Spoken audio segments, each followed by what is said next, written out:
ನಮಸ್ಕಾರ ಸ್ನೇಹಿತರೆ, ಈ ದಿನದ ವಿಶೇಷ ಮಾಹಿತಿ. ರೇಷನ್ ಕಾರ್ಡ್ಗೆ KYC ಕಡ್ಡಾಯವಾಗಿ ಮಾಡಿಸ್ಬೇಕಾ? ಮಾಡಿಸದೇ ಇದ್ರೆ ಅನ್ನಭಾಗ್ಯದ ಹಣ ನಿಲ್ಲುತ್ತದೆಯೇ ಅನ್ನೋ ಪ್ರಶ್ನೆ ತುಂಬಾ ಜನಕ್ಕೆ ಕಾಡ್ತಾ ಇದೆ. ಇತ್ತೀಚಿನ ದಿನಗಳಲ್ಲಿ ರಾಜ್ಯದ ಹಲವಾರು ರೇಷನ್ ಕಾರ್ಡ್ ಹೊಂದಿರುವ ಕುಟುಂಬಗಳಿಗೆ KYC ಮಾಡಿಸುವ ಬಗ್ಗೆ ಸಂದೇಶಗಳು ಬರ್ತಾ ಇದೆ. ಏನು ಅಂದ್ರೆ KYC ಮಾಡಿಸದೇ ಇದ್ರೆ ಅನ್ನಭಾಗ್ಯ ಯೋಜನೆಯ ಹಣ ನಿಲ್ಲುತ್ತಾ ಅನ್ನೋ ಪ್ರಶ್ನೆ ಕಾಡ್ತಾ ಇದೆ. ಸ್ನೇಹಿತರೆ, ಸರ್ಕಾರದ ನಿಯಮಗಳ ಪ್ರಕಾರ ರೇಷನ್ ಕಾರ್ಡ್ ಸಕ್ರಿಯವಾಗಿರಲು ಹಾಗೂ ಸಬ್ಸಿಡಿ DBT ಸೌಲಭ್ಯಗಳು ನಿರಂತರವಾಗಿ ಪಡೆಯಲು KYC ಅತ್ಯಂತ ಮುಖ್ಯವಾಗಿದೆ. KYC ಅಂದ್ರೆ ಎಲೆಕ್ಟ್ರಾನಿಕ್ ನೋ ಯೋರ್ ಕಸ್ಟಮರ್ ಅಂತ. ಇದು ನಿಮ್ಮ ಗುರುತಿನ ದೃಢೀಕರಣದ ಪ್ರಕ್ರಿಯೆ. ಸಾಮಾನ್ಯವಾಗಿ ಆಧಾರ್ ಸಂಖ್ಯೆಯನ್ನ ಬೆರಳಚ್ಚು ಅಥವಾ OTP ಮೂಲಕ ಪರಿಶೀಲಿಸಲಾಗುತ್ತೆ. ಹಾಗಿದ್ರೆ KYC ಕಡ್ಡಾಯವಾಗಿ ಏನಕ್ಕೆ ಮಾಡಬೇಕು? ಏನಕ್ಕೆ ಅಂದ್ರೆ ಡ್ಯೂಪ್ಲಿಕೇಟ್ ರೇಷನ್ ಕಾರ್ಡ್ನ ತಡೆಯೋದಕ್ಕೆ, ಅರ್ಹ ಕುಟುಂಬಗಳಿಗೆ ಮಾತ್ರನೇ ಸಬ್ಸಿಡಿ ಸಿಗಬೇಕು ಅನ್ನೋ ಕಾರಣಕ್ಕೆ, ಅನ್ನಭಾಗ್ಯ ಅಥವಾ DBT ಹಣ ನೇರವಾಗಿ ನಿಮ್ಮ ಖಾತೆಗೇನೆ ಬರಲು, ಕುಟುಂಬದ ಸದಸ್ಯರ ವಿವರ ನವೀಕರಿಸಲು ಹಾಗೂ ಸರ್ಕಾರದ ಡೇಟಾ ಸರಿಯಾಗಿ ನಿರ್ವಹಿಸ್ತಿದ್ಯಾ ಇಲ್ವಾ ಅಂತ ತಿಳಿದುಕೊಳ್ಳಲು. ಹಾಗಿದ್ರೆ KYC ಮಾಡಿಸೋ ವಿಧಾನ.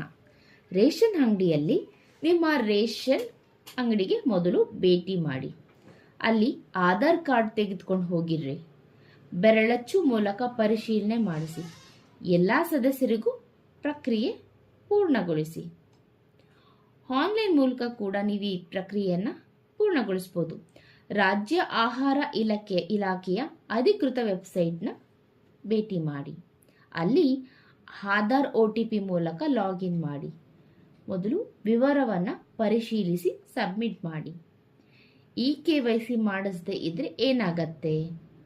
ರೇಷನ್ ಕಾರ್ಡ್ ತಾತ್ಕಾಲಿಕವಾಗಿ ನಿಷ್ಕ್ರಿಯವಾಗಬಹುದು, ಇನ್ಆಕ್ಟಿವ್ ಆಗತ್ತೆ. ಅನ್ನಭಾಗ್ಯದ ಹಣ ಜಮೆ ಆಗದೇ ಇರುವಂತಹ ಸಾಧ್ಯತೆ ಇರುತ್ತೆ. ಸಬ್ಸಿಡಿ ಧಾನ್ಯ ವಿತರಣೆ ನಿಲ್ಲಬಹುದು. ಮುಂದಿನ ಪರಿಶೀಲನೆಯವರೆಗೆ ಸೇವೆ ಸ್ಥಗಿತವಾಗಬಹುದು. ಹೀಗಾಗಿ ನಿಮ್ಮ ರೇಷನ್ ಕಾರ್ಡ್ ಸಕ್ರಿಯವಾಗಿರಲು ಅಂದರೆ ಆಕ್ಟಿವ್ ಆಗಿರಲು ತಕ್ಷಣ ನೀವು KYC ಮಾಡೋದು ಉತ್ತಮ.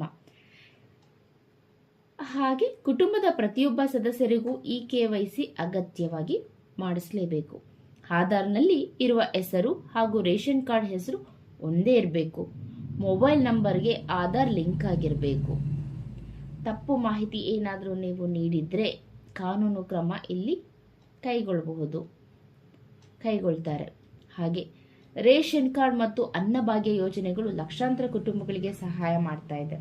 ಹಾಗಾಗಿ KYC ಮಾಡದೇ ಇದ್ರೆ ನಿಮ್ಮ ಸೌಲಭ್ಯಗಳಿಗೆ ಇದು ಅಡ್ಡಿಯಾಗಬಹುದು. ಹಾಗಾಗಿ ಯಾರೆಲ್ಲ ಇನ್ನು KYC ಮಾಡಿಕೊಂಡಿಲ್ಲ ತಕ್ಷಣ ಮಾಡಿಸಿ.